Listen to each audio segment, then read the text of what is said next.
ನಮಸ್ಕಾರ ಸ್ನೇಹಿತರೆ, ನನ್ನ ಇನ್ಸ್ಟಾಗ್ರಾಮ್ ಪೇಜ್ಗೂ ಮತ್ತು ಯೂಟ್ಯೂಬ್ ಚಾನಲ್ಗೂ ಸುಸ್ವಾಗತ. ನಾನು ಇವತ್ತು ನಿಮಗೆ ತಿಳಿಸ್ಕೊಡ್ತಕ್ಕಂಥದ್ದು ಏನು ಅಂತಂದರೆ, ಇಂಜೇವಾಡಿಯಲ್ಲಿ ಸಿಗ್ತಕ್ಕಂಥ ಪೊಡ್ಡುಗಳು. ಇದು ಬಂದ್ಬಿಟ್ಟು ಯಾಕೆ ಈ ವಿಡಿಯೋ ಮಾಡ್ತಿದ್ದೀನಿ ಅಂತಂದರೆ, ನಾನು ಇದಕ್ಕಿಂತ ಮುಂಚೆ ಒಂದ್ಸತಿ ಬಂದಿದ್ದೆ. ಸೊ ಟೇಸ್ಟ್ ಒಂಥರ ನಮ್ಮ ಮನೇಲಿ ಮಾಡ್ದಂಗೆ ಇತ್ತು ಪೊಡ್ಡು, ಹಾಗಾಗಿ ನಾನು ಬಂದಿದ್ದೀನಿ.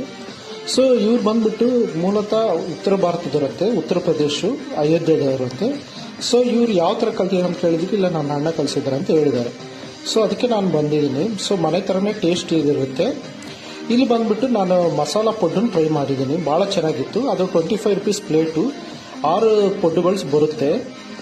ಸೊ ನೀವು ಪುಣೆ ಅಥವಾ ಇಂಜೇವಾಡಿಲಿ ಇರೋದಾದರೆ ಒಂದ್ಸತಿ ಟ್ರೈ ಮಾಡಿ. ಎಲ್ಲಿ ಎಕ್ಸಾಕ್ಟಾಗಿ ಎಲ್ಲಿ ಬರುತ್ತೆ ಅಂದರೆ, ಇಂಜೇವಾಡಿ ಫೇಸ್ 1ನಲ್ಲಿ ಲಕ್ಷ್ಮೀ ಚೌಕ್ ಇದೆಯಲ್ಲ, ಲಕ್ಷ್ಮೀ ಚೌಕಿಂದ ಮಾರಿಂಜಿಗೆ ಹೋಗೋ ರೋಡಲ್ಲಿ ಬರುತ್ತೆ. ಅದು ಎಲ್ಲಿ ಬರುತ್ತೆ ಅಂದರೆ, ಕೀರ್ತಿ ಕ್ಲಾಸಿಕ್ ಗೇಟ್ ಸ್ವಲ್ಪ ದಾಟಿದರೆ ಬರುತ್ತೆ, ಅಲ್ಲೇ ಕಾಣಿಸುತ್ತೆ ನಮಗೆ. ನೋಡಿ ಅವ್ರು ಯಾವ ಥರ ಪ್ರಿಪೇರ್ ಮಾಡ್ತಿದ್ದಾರೆ ಅಂತೇಳಿ.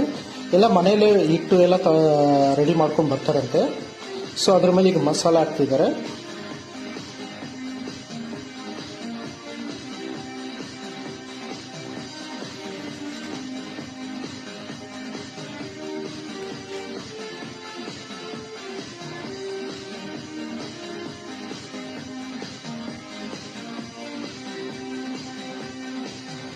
ನಾನು ಮುಂಚೆ ಇವ್ರು ನೋಡಿಬಿಟ್ಟು ಮೋಸ್ಟ್ಲಿ ಆಂಧ್ರದವ್ರದ್ದು ಇಲ್ಲ ಕರ್ನಾಟಕದವ್ರದ್ದು ಅಂತ ಅನ್ಕೊಂಡೆ, ಸೌತ್ ಇಂಡಿಯನ್ಸ್ ಅಂತ ಅನ್ಕೊಂಡೆ. ಬಟ್ ಆಮೇಲೆ ಗೊತ್ತಾಗಿದ್ದು ಇದು ಯು ಪಿ ದೇವ್ರದ್ದು ಅಂತೇಳಿ. ಬಟ್ ಆದರೂ ಟೇಸ್ಟ್ ಮಾತ್ರ ನಮಗೆ ಸೌತ್ ಇಂಡಿಯನ್ ಟೇಸ್ಟ್ ಸಿಗುತ್ತೆ, ಮನೇಲಿ ತಿಂದಂಗೆ ಇರುತ್ತೆ ಟೇಸ್ಟು.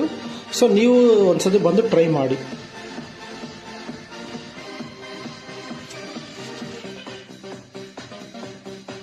ಇವರು ರೆಗ್ಯುಲರ್ ಕಸ್ಟಮರ್ ಅಂತೆ, ಯಶ್ ಅಂತೇಳಿ. ಇವ್ರು ಯಾವಾಗ ಬಂದು ತಗೊಳೋದು ಇಲ್ಲ ಪಾರ್ಸಲ್ ತಗೊಂಡು ಹೋಗ್ತಾರೆ, ಇಲ್ಲಾಂದ್ರೆ ಊಟ ಮಾಡ್ತಾರೆ. ಇದೇ ಥರ ಇನ್ನಷ್ಟು ಮಾಹಿತಿಗೋಸ್ಕರ ನನ್ನ ಯೂಟ್ಯೂಬ್ ಚಾನಲ್ ಸಬ್ಸ್ಕ್ರೈಬ್ ಮಾಡ್ಕೊಂಡು ಮತ್ತು ಇನ್ಸ್ಟಾಗ್ರಾಮ್ ಪೇಜನ್ನು ಫಾಲೋ ಮಾಡಿ. Thank you.